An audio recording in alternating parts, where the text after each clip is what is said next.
problème, c'est que les riches ne sont pas du tout écolos. Si on regarde les émissions mondiales de gaz à effet de serre, à peu près la moitié des émissions mondiales de gaz à effet de serre sont produites par les 10% d'individus les plus riches de la planète.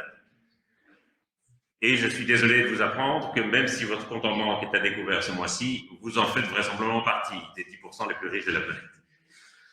Et donc, en fait, on constate que globalement, plus les gens sont riches, plus ils émettent des émissions de gaz à effet de serre. Et évidemment, c'est un problème parce que l'idée de devenir riche et d'accumuler du capital reste un idéal dans beaucoup de sociétés. Et dans certaines sociétés, c'est même carrément un impératif. C'est-à-dire que si vous êtes très pauvre en Inde ou au Sierra Leone, évidemment, vous allez chercher à améliorer votre condition et donc à devenir plus riche. Je me rends compte qu'on peut enlever le masque.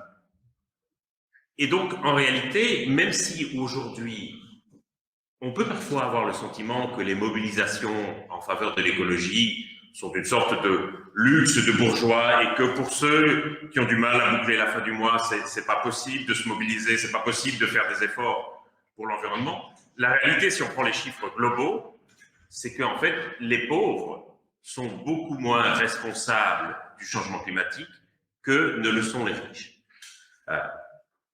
Alors, soyons clairs, on ne choisit pas toujours d'être riche. C'est-à-dire que vous, qui pour l'essentiel ne travaillez pas encore, vous n'avez pas choisi de naître en Belgique, vous n'avez pas choisi de naître dans une famille suffisamment privilégiée que pour vous permettre de faire des études supérieures. Et donc, c'est une condition que vous subissez en quelque sorte. Vous n'avez pas choisi d'être riche, vous l'êtes presque malgré vous. Mais ça veut dire que vous faites aussi partie des principaux responsables du problème du changement climatique. Pas tellement individuellement, mais collectivement. Et donc, le fait, effectivement, d'être citoyen ou citoyenne dans une démocratie et dans un grand pays industrialisé confère une responsabilité particulière parce qu'on sait que le changement climatique est une forme de persécution que nous infligeons aux plus vulnérables et qu'il y a une énorme injustice que le directeur a d'ailleurs rappelé dans son introduction, puisque les pays industrialisés qui sont les principaux responsables du changement climatique seront aussi proportionnellement moins touchés que les pays en développement qui portent une responsabilité très faible dans le changement climatique.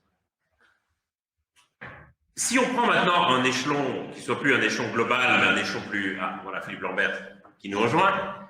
Si on prend maintenant non plus un échelon global, mais un échelon plus micro, c'est certain que, comme on le rappelait à l'instant, parfois, on peut avoir l'impression que lorsqu'on est tracassé par ses revenus, par son niveau de pauvreté, etc., ça peut être plus difficile de s'impliquer dans des mouvements de défense du climat ou plus globalement de l'environnement. Et je crois que c'est une erreur grave. Parce qu'un des effets sociaux principaux du changement climatique, ça va précisément être d'accroître les inégalités. C'est-à-dire que globalement, ce sont les plus pauvres qui vont être les plus durement touchés par le changement climatique et qui vont être non seulement touchés davantage par les impacts du changement climatique, mais qui risquent aussi d'être davantage touchés par les politiques de lutte contre le changement climatique. Je vous donne deux exemples. En matière de mobilité, par exemple, on voit pour le moment toute une série d'efforts des gouvernements pour favoriser les voitures électriques. Je ne vais pas m'embarquer ici dans le débat sur les voitures électriques, je sais bien que ça pollue beaucoup, je sais qu'il y a des problèmes avec les batteries, etc. Reste que les voitures électriques sont globalement identifiées en termes de politique publique comme des voitures moins polluantes que les voitures thermiques. Sauf que, soyons clairs, quand les voitures électriques vont débarquer massivement dans le parc automobile belge, elles seront d'abord conduites par les plus favorisés. Vraiment, ça coûte très très cher. Hein. Une Tesla d'entrée de gamme, c'est autour de 60 000 €. Donc ça veut dire qu'il va y avoir un vrai risque que les plus riches puissent conduire des voitures électriques et que les plus pauvres, à l'inverse, soient condamnés à toujours conduire des voitures thermiques d'occasion, parce que j'imagine qu'on mettra en place un plan de bonus-malus où on pourra rendre sa voiture thermique, l'échanger contre une voiture électrique, et les voitures thermiques seront conduites par les plus pauvres, soit en Belgique, soit elles seront carrément envoyées en Afrique ou en Inde. Et donc voilà comment une politique de lutte contre le changement climatique peut accroître les inégalités sociales. Pareil pour des politiques d'adaptation, c'est-à-dire des politiques qui nous permettent de faire face aux impacts du changement climatique. Vous vous souviendrez sans doute des grands incendies qui ont ravagé la Californie l'an dernier. Bien, les plus riches avaient engagé des pompiers privés qui étaient chargés de protéger leurs propriétés et pas celles des autres, parce que les pompiers publics étaient un peu débordés, ne savaient plus où donner de la tête, et donc certains ont créé des corps de pompiers privés. Et c'est comme ça qu'il y a un vrai risque, si on n'y prend pas garde, que les politiques de lutte contre le changement climatique, que ce soit des politiques de réduction des émissions ou des politiques d'adaptation aux impacts, renforcent aussi les inégalités sociales.